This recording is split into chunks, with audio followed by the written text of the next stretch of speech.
सादर जय सिया राम। दर्शकों, मैं आचार्य प्रमोद मिश्रा आज बात करने वाला हूँ धन्वंतरि जयंती के बारे में, यानी धनतेरस। कई सारे नाम, धनतेरस, धनत्रयोदशी और धन्वंतरि जयंती।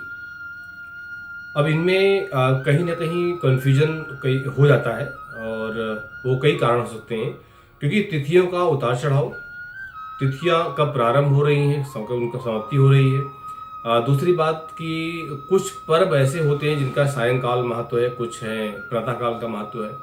ये सब भी होता है और ये आज से नहीं, ये शास्त्रीय परंपरा होती है। आज हम लोग चाहे किसी विषय पर डिबेट करते हो, चर्चा करते हो, इस समाज में उन बातों पर जो है बातचीत होती है, लेकिन सत्य ये है कि कुछ तिथियों का महत्व प्रातःकाल से है, कुछ सायंकाल से है, कुछ रात्रिकाल से है।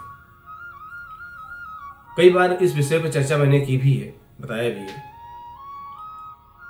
तो इस बार जो धनतेरस का पर्व है आ रहा है, धनतेरस का पर्व पंचांग के अनुसार 18 अक्टूबर को है।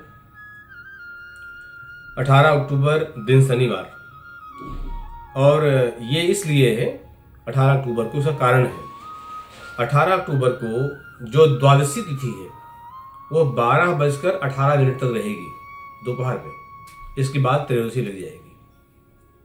अच्छा, और जो ये है धन त्रयोदशी, जो त्रयोदशी जहां से सब आता है, धन त्रयोदशी, इसका जो महत्व है, वो प्रभाव है, जो लोग धन को अर्जन करते हैं, चाहे वो चांदी खरीदते हैं, सोना खरीदते हैं, घर की कोई उपयोगी वस्तुएं खरीदते हैं, कुछ ऐसा करते हैं, वो सायंकाल का महत्व है। और जो धन्वंतरि जयंती यानी अमृत कलश लेकर के भगवान धन्वंतरि प्रकट हुए थे, वो प्रातःकाल का महत्व है। इसलिए अगर सूर्योदय से ही होती तो ये दोनों चीजें एक ही दिन थी। देखिए, धनतेरसी का जो पर्व है, यानी धन को खरीदना, इकट्ठा करना, अर्जन करना, कोई वस्तुएं खरीदना, घर की उपयोगी चीजें खरीदना, कई लोग वाहन लेके आते हैं, कुछ जमीन रजिस्ट्री कराते हैं, फ्लैट खरीदते हैं, फ्लैट बुकिंग कराते हैं। तो मेरा कहना यह है कि जो भी वस्तुएं खरीदे, आपकी उपयोगिता देखिए, उसको खरीदें। तो ये खरीदारी करनी है वो 18 तारीख को, और दान पुण्य करना है धनतेरस के उद्देश्य, पूजा करनी है धनतेरस के उद्देश्य, ऑफिस में, फैक्ट्री में कुछ काम करना है तो वो आप करिए 19 तारीख को। आवश्यक है 19 तारीख को करें आप, कि भगवान जो धन्वंतरि प्रकट हुए हैं, उनका जो प्रकट हुआ है वो प्रातःकाल हुआ था। तो 19 तारीख को जो त्रयोदशी तिथि है वो रहेगी 1:51 तक, यानी दोपहर में 1:51 तक रहेगी। इसलिए उस दिन जो पूजन का कार्य है, आप हनुमान जी की पूजा करते हैं, आप भगवान धन्वंतरि की पूजा करते हैं, आप लक्ष्मी गणेश की पूजा करते हैं अपने ऑफिस में, फैक्ट्री में, कहीं भी, तो आप करिए 19 तारीख को। तो धनतेरस का जो मैंने पूरा सा बताया आपको, वो इस तरह से करना चाहिए आपको। और रही बात की कुछ पूजन के जो है समय भी है कि उस दिन दीपदान भी करें, कैसे करें, तो ये जान लीजिए कि जो 18 तारीख के शाम के समय यम पंचक लग जाएगा, जो 5 दिवसीय पर्व होता है, 5 दिन का त्योहार होता है ये जो है यम पंचक, तो आप प्रतिदिन दीपदान करें। ये उस दिन से प्रारंभ कर दीजिए, धनतेरस ही प्रारंभ कर दीजिए, यानी 18 तारीख की शाम से प्रारंभ करके और लगातार यम द्वितीया तक, यानी जिसे आप भैया दूज कहते हैं, यम द्वितीया, उस दिन तक चलेगा। तो इस दिन से प्रारंभ आप करें और दीपदान अवश्य करें। दीपदान जैसे कि कहा जाता है कि मंदिर में जलाएं दीपक, घर के आसपास कोई मंदिर हो, कोई यज्ञशाला हो, गौशाला हो, और ब्राह्मणों का निवास स्थान हो, वहाँ के आसपास में दीपदान कर सकते हैं। केले के पेड़ के पास, पीपल के पेड़ के पास, बरगद के पेड़ के पास, ऐसे जगहों पर आप दीपदान कर सकते हैं। घर में तो करना ही, कम से कम 5 दीपक तो जलाने ही जलाने हैं, ये आपको करना चाहिए उस दिन से। और साथ में जो है यम द्वितीया से लेकर के इस दिन बहुत चीज़ ध्यान रखें, कोई तंत्र मंत्र आदि की क्रियाएं भी लोग करते हैं, तो उस पर थोड़ा सावधान रहें और ध्यान रखें।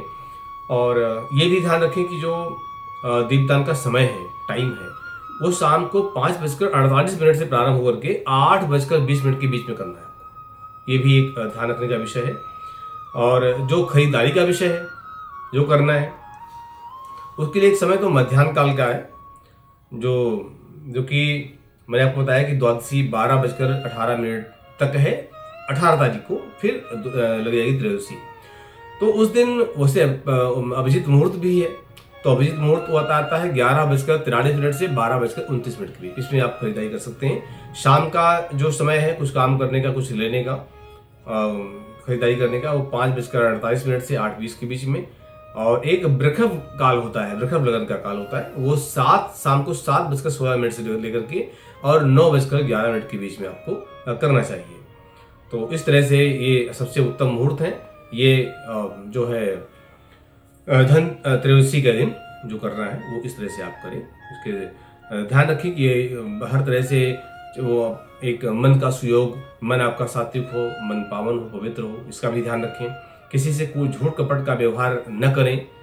और कई बार हो सकता है कि कई बार ज़्यादा बोलते बोलते हम अनावश्यक बोल डालते हैं, तो इसका भी ध्यान रखें। इसमें भी कई बार गलतियां हो जाती हैं।